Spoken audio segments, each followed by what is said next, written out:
How you doing, YouTube? Matt Massa Beer Reviews back with a little bit of a source up in this piece. Form of their Imperial IPA. It is Ultra Waimea. Yeah. This is God. It's probably my fourth source beer I reviewed. I just did their what was it? God, I can't believe I'm forgetting the goddamn name. Source of Happiness. There you go. And that was pretty good. I picked it up off a shelf, and about maybe less than a month ago, and this past weekend, I actually did a social distancing kind of beer handoff from my boy Mike, and he actually threw this at me. So I'm kind of excited to give it a whirl because that Source of Happiness did not suck. Let's put it that way. So we'll see how this one goes. Imperial Hazie, 8% alcohol by volume. Obviously a Waimea hopped forward beer, so we'll see what's what. As far as that goes, that looks like super creamy. It's not turkey gravy, it's more butternut squashy, kind of thick haziness. Label wise, it's using that kind of Waimea is like a southern hemisphere New Zealand hops that are doing that whole kind of, you know, generic tribal New Zealand kind of thing going on. The stuff that when I worked in the tattoo industry, we'd see people always wanting to get this stuff tattooed on them, and then we would tell them it would cost $1 million because of how long it would take, and then never get it done. So there you go. So actually dig the label. It's kind of cool. You know, it is what it is. Let's see, anything else we have going on here? We're talking about just a hair under a month old on this one. Yeah, done and done.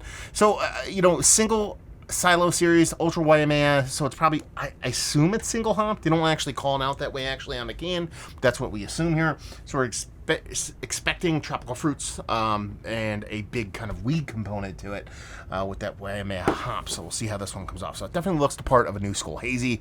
Let's get a nose. It's actually not that vibrant on the nose. It comes off quite gentle. It almost has like a Hawaiian punch kind of vibe to the nose, like a tropical fruit in a candied kind of way. Yeah, very much Hawaiian punch here, and that's not a descriptor I've ever called out on a beer, I think, ever in the history of mankind. No, I'm wrong. Yeah, I used it once, and that was for a Delirium Red, which is their kind of Belgian red ale with cherries that came off. I think I went Hawaiian punch and I ended up skewing into Cherokee Red, which is an old soda from northeastern Pennsylvania. But yeah, not much there. A little bit of soft green bittering, but nothing too crazy. Not a huge sweetness, not a huge bittering, but there's a soft kind of tropical fruit that leans into that kind of Hawaiian punch kind of realm. Kind of interesting, but being 8%, it doesn't come off nearly as big as you would hope it would be. That Source of Happiness, I believe, was 6.5. Way more impactful on the nose, this one. So we'll see how it actually lands. Cheers.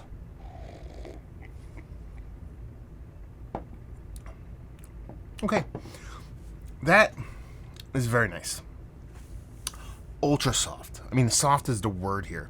From the mouthfeel to the hop presence, both on the bittering and kind of fruit side, everything's super soft. It has that, like, almost like ridiculous water nerdy kind of softness to it. The stuff you typically get from, like, your Fox Farms of the world, your Equilibriums of the world. That hop definitely comes off tropical, and it still kind of skews just a little bit into that kind of Hawaiian punch kind of territory. It's not nearly as synthetic or confectionery as the nose would lead you to believe. It's much more organic. But again, the volume's quite low in that.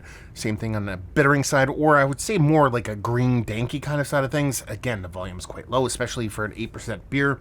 But man, the mouthfeel's absolutely bonkers on this beer. It's like so soft, so sultry, so creamy. It's just, that's the big thing that kind of jumps out to me. It makes it a really pleasant drinking beer. But, and there is a but, it's 8%. It's 8%. I've had this beer.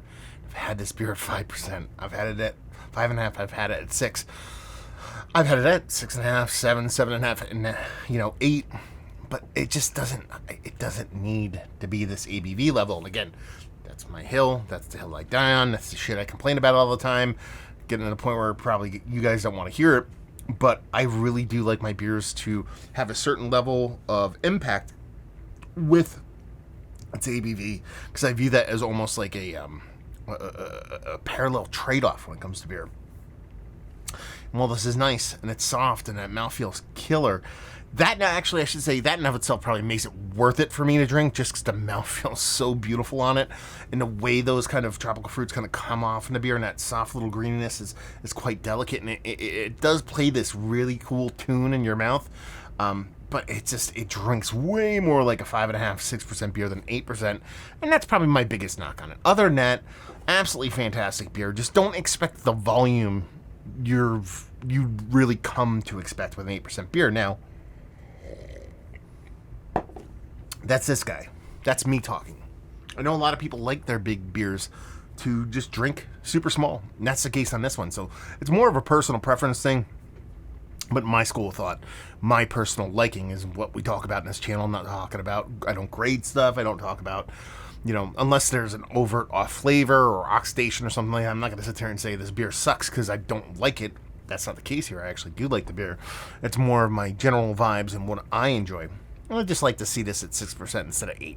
There you go. That's my biggest knock. If that's going to be my biggest knock on your beer, I think you're ahead of the game already. So let's talk about it. Is it one of the better double IPAs I've had as of late? Still going to be worthy of the conversation. Just that kind of muted across-the-board effect minus that mouthfeel is what really keeps it from being upper echelon stuff for me. Value and availability, it cost me $18 for a 6.5% beer, so I'm assuming this is $20 to $22. We'll see what's what. Mike can actually chime in on that one. Let me know what's what, and I'll leave you with, if you like what we like this beer. If you like New School Haze, but you want that super soft, ultra water chemistry nerdy treatment, a la kind of old school Equilibrium. A lot of stuff is a little bit more boisterous nowadays. This is where you're going to get it, because it works out really well in a beer that just happens to be a little bit bigger than I want it to be. So there you go. Another review in the books. Hopefully you guys enjoyed it. Down there if you want to talk about it. Massive Beers if you want to check me out doing the social media stuff. Beer Massive. Want to check me out doing the whole podcasting thing. And hopefully you guys enjoyed the review. Hopefully you're enjoying a little bit of a, source haze right now. Hopefully see you next time. Cheers.